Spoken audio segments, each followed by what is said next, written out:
Welcome back to motor Vikatan channel. இன்றைக்கி topic ரொம்ப எசென்ஷியலான ஒரு டாபிக். நம்ம டெய்லி லைஃபுக்கு ரொம்ப எசென்ஷியலாக தேவைப்படுற ஒரு பொருளை பற்றி தான் இன்றைக்கி நம்ம பேச போகிறோம். அது என்ன அப்படின்னா ஃபியூவல்ஸோட கம்பேரிசன், எது பெஸ்ட்டான ஃபியூவல், ஃபியூச்சரில் நம்ம என்ன யூஸ் பண்ண போகிறோம், எந்த மாதிரியான ஃபியூலை யூஸ் பண்ண போகிறோம் அப்படிங்கிறத தான் இந்த வீடியோவில் பார்க்க போகிறோம். வாங்க போகலாம். ஃபியூல்னு வந்தாவே அதுலேருந்து நம்ம எடுக்கிற ப்ராடக்ட் வந்து எனர்ஜி. ஸோ அந்த எனர்ஜியை பை லா என்ன சொல்கிறாங்க அப்படின்னா, energy cannot be created or destroyed, only to be converted அப்படிங்கிறாங்க. ஒரு எனர்ஜிலேருந்து இன்னொரு எனர்ஜி கன்வெர்ட் ஆகும். அப்படி பார்க்குறப்ப நாம் ஒரு ஃபியூவலை இன்னொரு சப்ஸ்டன்ஸ்லேருந்து எடுத்தாகணும். அப்படி எடுக்கிற எனர்ஜி தான் நம்ம லைட், பவர், அப்புறம் ஹீட், இந்த மாதிரி விஷயத்துக்கெல்லாம் பயன்படுத்துகிறோம். ஃபியூவல்ஸ் வந்து மெயினாக 3 வகையாக நமக்கு கிடைக்கும். சாலிட் ஸ்டேட்டில், அப்புறம் வந்து லிக்விட் ஸ்டேட்டில், அதுக்கப்புறம் கேஸ் ஸ்டேட்டில். இந்த சாலிட் ஸ்டேட்டுங்கிறது நம்ம எல்லாருக்குமே ரொம்ப வருஷமாக, ஏன் நம்ம முன்னோர்கள் அப்பிருந்தே இதை வந்து யூஸ் பண்ணியிருக்காங்க அப்படின்னே சொல்லலாம். ஒரு நெருப்பு ப்ரொடியூஸ் பண்ணணும்னா கண்டிப்பாக ஏதோ ஒரு பொருளை எரிச்சாகணும். அப்படி இருக்கும்போது விறகு, கோல், இந்த மாதிரி விஷயங்களெல்லாம் எரித்து அவங்க வந்து ஒரு ஹீட்டை ப்ரொடியூஸ் பண்ணாங்க. அந்த வகையில் இந்த சாலிட் ஃபியூவல் அப்படிங்கிறது ரொம்ப வருஷமாகவே நம்மக்கிட்ட இருக்குது. இந்த சாலிட் ஃபியூவலுக்கு மெயினான ரா மெட்டீரியல் வுட்டு, அப்புறம் கோல். இதோட அட்வான்டேஜ் பார்த்தீங்கன்னா ஈஸியாக ஸ்டோர் பண்ணிக்கலாம். இது அப்படியே சும்மா நம்ம வீட்டுக்கு வெளியில் கட்டையோ இல்லை கோலோ போட்டு வச்சுருந்தா கூட ஒன்றுமே ஆகாது. மழை வந்தாலும் ஒன்றும் ஆகாது. அது பாட்டுக்கு அப்படியே இருக்கும். டிரான்ஸ்போர்ட் பண்ணுறது ரொம்ப ஈஸி. இதை வந்து ஏதோ ஒரு பைக்குள்ளே போட்டு கட்டி நம்ம ஈஸியாக எடுத்துகிட்டு போயிடலாம். அதுவும் ரொம்ப ஈஸி. இப்போ இருக்கிற லேட்டஸ்ட் ஃபியூல்ஸை கம்பேர் பண்ணும்போது இதோட டிஸ்அட்வான்டேஜ் அப்படின்னா, இது வந்து ஆஷ், அதாவது சாம்பல் வந்து ரொம்ப அதிகமாக ப்ரொடியூஸ் பண்ணும். அதோட ஹீட் வேஸ்ட், அதாவது எனர்ஜி வேஸ்ட் வந்து ரொம்ப அதிகமாகும். நம்ம ஒரு ட்ரெயினை ஓட்டுறதுக்கு கரியை போட்டு எரிக்கும் போது அந்த ட்ரெயினுக்கு யூஸ் பண்ணுற எனர்ஜியை விட காற்றுல அதிகமாக வெளியே ஹீட் ப்ரொடியூஸ் ஆகிறது ரொம்ப அதிகமாகும். ஸோ இதனால் நிறைய வேஸ்ட் ஆகும். ஒரு கரியை கம்பேர் பண்ணும்போது 1 kg கரியை எரிக்கிறப்ப உருவாகிற சக்தியை விட பெட்ரோல் டீசலில் உருவாகிற சக்தி வந்து 2 மடங்கு அதிகம்.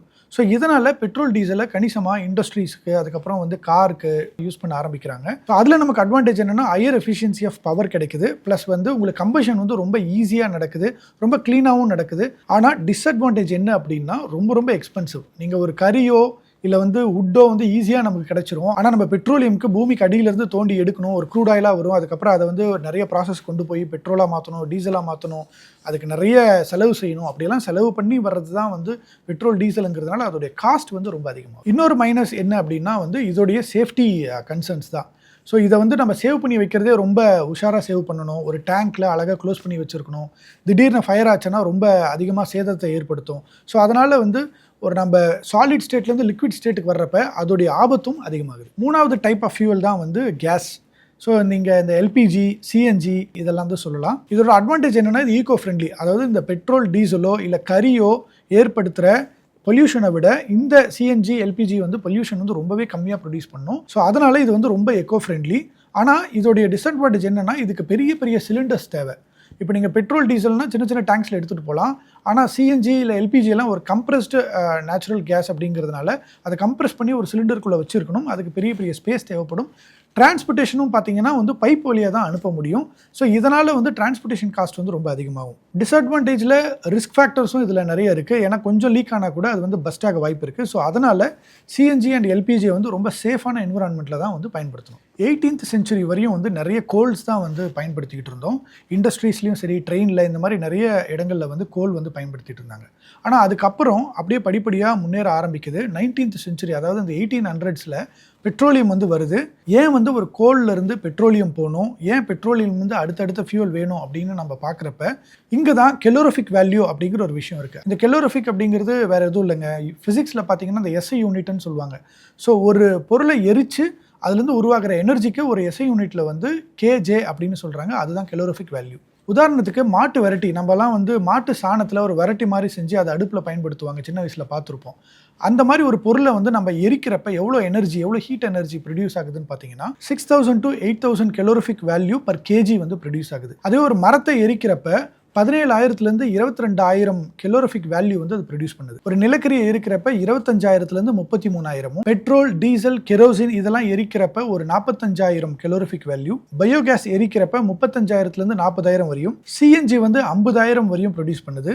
எல்பிஜி 55,000. இந்த லிஸ்ட்லயே அதிகப்படியாக ஹைட்ரஜன் தான் இருக்கு. 1,50,000 கெலோரிஃபிக் வேல்யூ வந்து அது ப்ரொடியூஸ் பண்ணுது. கம்பேரிட்டிவ்லி இந்த லிஸ்ட்ல ஒரு கேஜி சப்ஸ்டன்ஸை ப்ரொடியூஸ் பண்ணுறப்ப அதிகமான ஹீட்டை ப்ரொடியூஸ் பண்ணுறது ஹைட்ரஜன் தான். ரொம்ப வருஷமாக எவால்வ் ஆகி வர்ற இந்த ஃபியூவல் டைப்ஸ் எல்லாமே ஒரு காலகட்டத்துக்கு அப்புறம் பெரிய டிபேட்டுக்குள்ளாகுது. என்ன அப்படின்னா, ரினியூவபிள் எனர்ஜி, நான் ரினியூவபிள் எனர்ஜி அப்படின்னு வந்து மாறுது. ரினியூவபிள் எனர்ஜினா நம்ம இயற்கையிலிருந்து எடுக்கிறது, அதாவது சோலார் எனர்ஜி, விண்ட் எனர்ஜி, இந்த மாதிரி விஷயங்கள்லாம் வந்து நம்ம எந்த ஒரு ரா மெட்டீரியலுமே போடுறதில்ல, அப்படியே டைரக்டா இயற்கை கிட்ட இருந்து வாங்கிக்கிறோம், அதை நம்ம பயன்படுத்துறோம். நான் ரினியூவபிள் எனர்ஜினா நாம உருவாக்குறது, அது வந்து ஃபாசில் ஃபியூல்ஸ் அப்படின்னு சொல்லுவாங்க.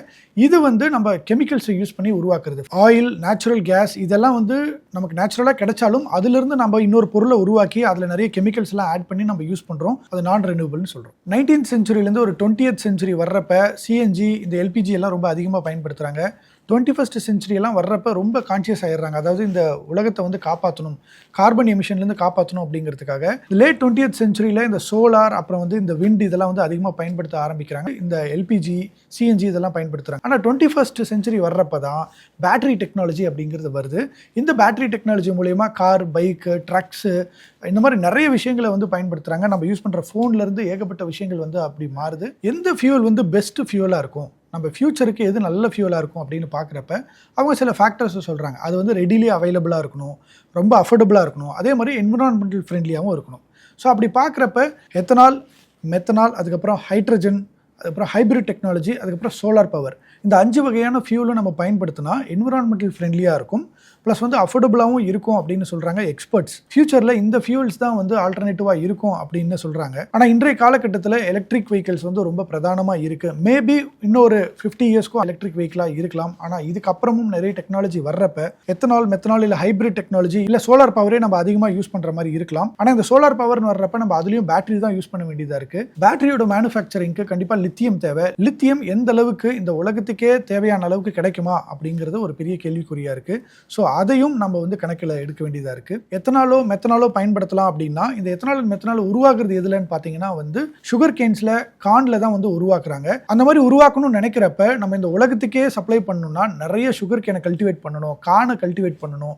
அப்படிலாம் பண்ணணும்னா நிறைய அக்ரிகல்ச்சர் பண்ணணும், நிறைய இடங்களை அதுக்காக பயன்படுத்தணும். இதனால் வந்து ஓவராலாக எக்கனாமி வந்து மாறதுக்கான வாய்ப்பு இருக்குது. ஸோ அதுவும் ஃபியூச்சரில் தான் தெரியும். ஹைப்ரிட் டெக்னாலஜி யூஸ் பண்ணலாம்னா அதில் ஐசி இன்ஜின் இருக்கும், அதோட எலக்ட்ரிக்கும் இருக்கும். ஸோ எலக்ட்ரிக்கான பேட்டரியும் தயாரிக்கணும், ஐசி இன்ஜினுக்கான ஃபியூலும் தயாரிக்கணும். ஸோ அந்த ஃபியூல் ஒருவேளை எத்தனாலாக இருக்கலாம், இல்லை பெட்ரோலாக இருக்கலாம், டீசலாக இருக்கலாம், பயோ ஃபியூலாக இருக்கலாம், எது வேணாலும் இருக்கலாம். ஸோ அதுக்கும் நமக்கு காஸ்ட் அதிகமாகும். ஸோ இதெல்லாம் கம்பேர் பண்ணி பார்க்குறப்ப ஹைட்ரஜன் வந்து அதிகப்படியான கலோரிஃபிக் வேல்யூ ப்ரொடியூஸ் பண்ணுது, அதே மாதிரி பொல்யூஷனும் கம்மியாக இருக்குது, ப்ளஸ் இதோட ப்ரொடக்ஷன் காஸ்ட்டும் ரொம்ப கம்மிங்கிறதுனால ஃபியூச்சர் வந்து ஹைட்ரஜனாக தான் இருக்கும் அப்படின்னு சொல்கிறாங்க. நம்ம பொறுத்திருந்து தான் அதை பார்க்கணும். இன்றைக்கி ரேட்டில் இதோடைய விலையெல்லாம் நம்ம பார்த்தோம்னு வச்சுக்கோங்களேன், பெட்ரோல் வந்து ஒரு 100 ரூபாய் கிடைக்குது, டீசல் வந்து ஒரு 90 ரூபாய், சிஎன்ஜி, இந்த பயோ டீசல் இதெல்லாம் பார்த்தீங்கன்னா ஒரு 80, 85 ரூபாய், 70 ரூபாய் அந்த மாதிரி ஒவ்வொரு இடத்துல கிடைக்குது. எத்தனால் 50 ரூபாய்க்கும், மெத்தனால் 35 ரூபாய். ஹைப்ரிட் டெக்னாலஜியும் சோலார் பவரும் டிபெண்ட்ஸ் ஆன் த பேட்டரியோட காஸ்ட்டை பொறுத்து. ஹைட்ரஜன் பார்த்தீங்கன்னா 30 ரூபாயிலிருந்து 35 ரூபாய் கிடைக்குது. ஸோ இன்னைக்கு ரேட்லேயே பார்த்தீங்கன்னா ஹைட்ரஜனோட காஸ்ட் வந்து ரொம்ப கம்மியாக தான் இருக்குது. இந்த எல்லா ஃபியூலை விட ஒரு பயங்கரமான எனர்ஜி ப்ரொடியூஸ் பண்ணுற ஃபியூல் எதுன்னா அது வந்து நியூக்ளியர் எனர்ஜி. நியூக்ளியர் ஃபியூல்ஸ் அப்படின்னு சொல்லுவாங்க. அதாவது யுரேனியம் இல்லை பிளட்டோனியம், இந்த 2 சப்ஸ்டன்ஸை வந்து நியூட்ரான்ஸ் மூலமா வந்து நீங்கள் பம்பார்ட் பண்ணீங்கன்னா அதில் நிறைய நியூட்ரான்ஸ் வந்து அப்படியே பயங்கரமாக தெரிச்சு வெளியே வரும். அப்படி வெளியே வர்றப்ப நிறைய ஹீட் ப்ரொடியூஸ் ஆகி பயங்கரமான எனர்ஜி ப்ரொடியூஸ் ஆகும். ஸோ இதை தான் வந்து நியூக்ளியர் ரியாக்ஷன் அப்படின்னு சொல்லுவாங்க. இந்த நியூக்ளியர் ரியாக்ஷனை தான் கண்ட்ரோல்டு என்விரான்மெண்ட்டில் ரொம்ப கரெக்டான நியூட்ரான்ஸை அமிச்சு அது அவுட் எடுத்தால் அது வந்து நியூக்ளியர் ரியாக்டர். அது மூலிமா நம்ம ரொம்ப கண்ட்ரோல்டான ஒரு பவரை வெளியே எடுக்கலாம். அதுவே ஒரு வேளை அந்த இடத்துல கண்ட்ரோல் ஆகலை, அது அதை விட அதிகமாகிடுச்சு அப்படின்னா அதுதான் பாமா மாறிடும். ரொம்ப ஸ்பெசிஃபிக்காக கண்ட்ரோல்டு என்விரான்மெண்ட்டில் பண்ணுறப்ப இதில் எந்த பிரச்சனையும் கிடையாது. ஆனால் இதிலிருந்து நிறைய ரேடியேஷன்ஸ் வெளியே வரும், இது மூலிமா நிறைய நச்சுத்தன்மைகள் வெளியே வரும். ஸோ அதனால் இதுவும் ஆபத்து அப்படிங்கிறதுனால இது ரொம்ப கண்ட்ரோல்டு என்விரான்மெண்ட்டில் பண்ணுறாங்க. ஆனால் இதோடைய எனர்ஜி வந்து அளவிட முடியாதது.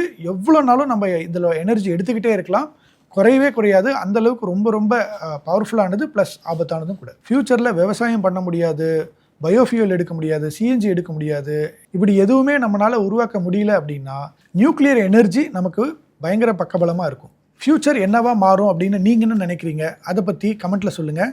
இந்த மாதிரி இன்னும் இன்ட்ரெஸ்டிங்கான விஷயத்தை தெரிஞ்சுக்க மோட்டார் விகடன் சேனலுக்கு சப்ஸ்கிரைப் பண்ணிவிடுங்க, பெல் ஐக்கான் கிளிக் பண்ணிவிடுங்க. இந்த மாதிரி இன்னொரு வீடியோவில் நான் உங்களை வந்து பார்க்குறேன். நான் உங்கள் டிஜே. நன்றி.